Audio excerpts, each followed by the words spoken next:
Sayurnya ini, asam-asam daging sapinya ini saya sudah cicip dan rasanya sudah pas, sudah enak banget.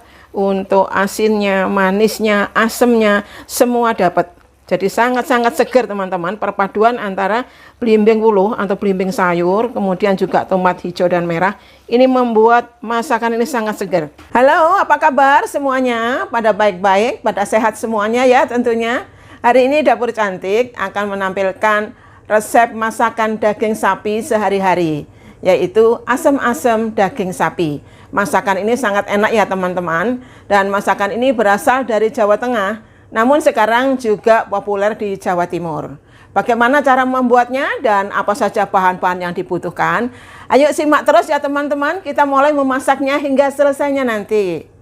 Untuk membuat asam-asam daging sapi ini, saya sudah sediakan 500 gram daging sapi, dan ini saya mix ya. Yang 400 gram ini daging kisi daun ini namanya.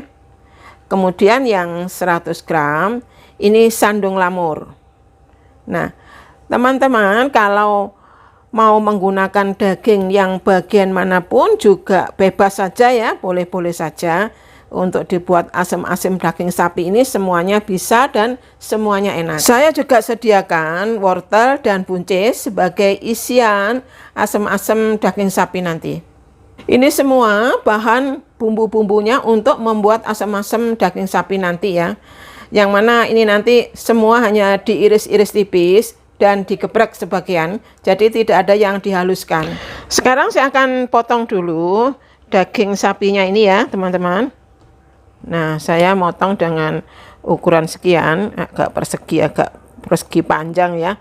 Namun ini juga kembali ke selera masing-masing ya. Kalau teman-teman mau memotong dengan bentuk yang apapun juga boleh-boleh saja. Nah, ini setelah dagingnya dipotong-potong, saya akan marinasi ya. Saya akan tambahkan dengan sedikit garam.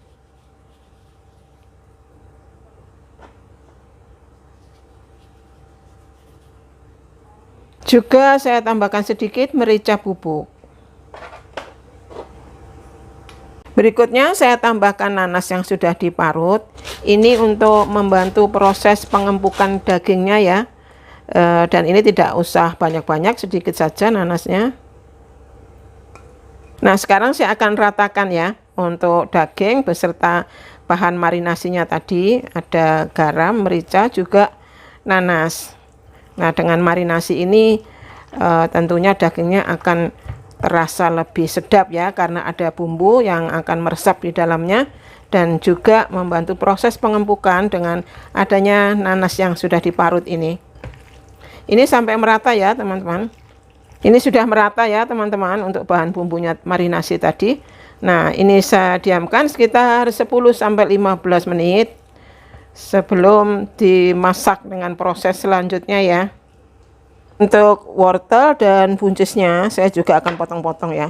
Untuk wortelnya saya potong memanjang begini saja.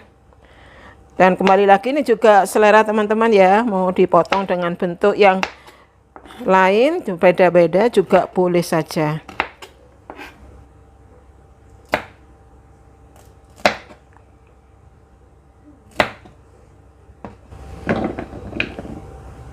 Setelah dagingnya dimarinasi, ini saya akan rebus dulu sampai empuk ya teman-teman.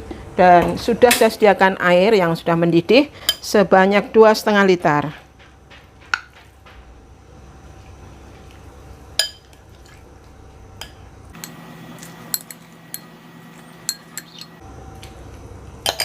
Juga saya tambahkan daun salam, kemudian juga lengkuas yang sudah digeprek dengan tujuan supaya lebih sedap ya untuk daging yang direbus ini.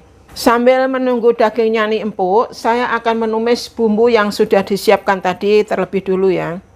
Sekarang saya akan menumis bumbunya untuk asam-asam daging sapi ya. Minyaknya sudah panas, saya sediakan sedikit minyak. Saya akan masukkan terlebih dahulu untuk bawang putihnya. Ya, ini ditumis dulu sebentar sampai mengeluarkan aroma yang harum, agak sedikit kekuningan begitu ya, baru menyusul bumbu yang berikutnya. Nah ini sudah mengeluarkan aroma yang harum, sudah sedikit kekuningan, saya akan masukkan untuk bawang merahnya yang juga sudah dirajang tipis tadi ya. Juga saya tambahkan serai yang sudah digeprek, juga jahe yang sudah digeprek tadi, sampai mengeluarkan aroma yang harum ya. Ini api sedang saja ya, supaya tidak gosong. Nah, untuk tumis bumbu ini, bawang merah, bawang putih ini yang sudah saya tumis ini tidak perlu sampai kering ya, bawang merah maupun putihnya. Jadi 3/4 matang saja. Ini membawa rasa ya teman-teman, akan lebih sedap dalam masakannya nanti. Oke, sudah cukup ini. Saya matikan dulu apinya dan ini saya akan masukkan ke dalam panci kuah daging yang direbus tadi. Nah, ini ada sedikit kotoran dari dagingnya ya, sedikit lemak-lemak yang keluar, ini saya buang saja. Ini bumbunya saya masukkan ya ke dalam kuah dagingnya yang direbus ini. Ini ditunggu sebentar lagi sampai dagingnya benar-benar empuk ya. Ini sudah hampir empuk, dagingnya sudah empuk ya teman-teman. Nah, dari teksturnya sudah bisa dilihat, ini dagingnya sudah empuk banget. Nah, seperti ini. Saya akan masukkan sayur wortelnya. Ya, masuk terlebih dahulu karena wortel ini sayur yang lebih keras dari yang lain.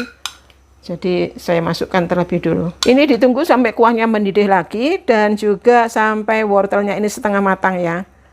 Baru masuk bahan yang lainnya. Ini kuahnya sudah mendidih dan wortelnya juga sudah setengah matang ya.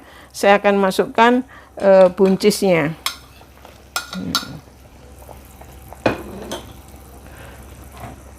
Kemudian juga cabai merah yang besar, cabai hijau besar, cabai keriting, juga cabai rawit yang saya biarkan utuh aja. Ini ditunggu sampai juga buncisnya ini matang. Nah, sekarang saya akan masukkan garam halusnya, juga gula pasir, dan juga kaldu jamur. Terakhir saya masukkan untuk belimbing wuluh atau belimbing sayurnya yang menambah asam-asam dagingnya ini sangat seger ya teman-teman. Juga ada tomat hijau maupun tomat merahnya saya masukkan semuanya. Ini diaduk rata, ditunggu sampai mendidih lagi, dan jangan lupa untuk cicip rasa ya teman-teman. Mau asinnya atau manisnya, kalau kurang bisa ditambah, atau pedasnya kalau kurang juga bisa ditambah, sesuai selera saja.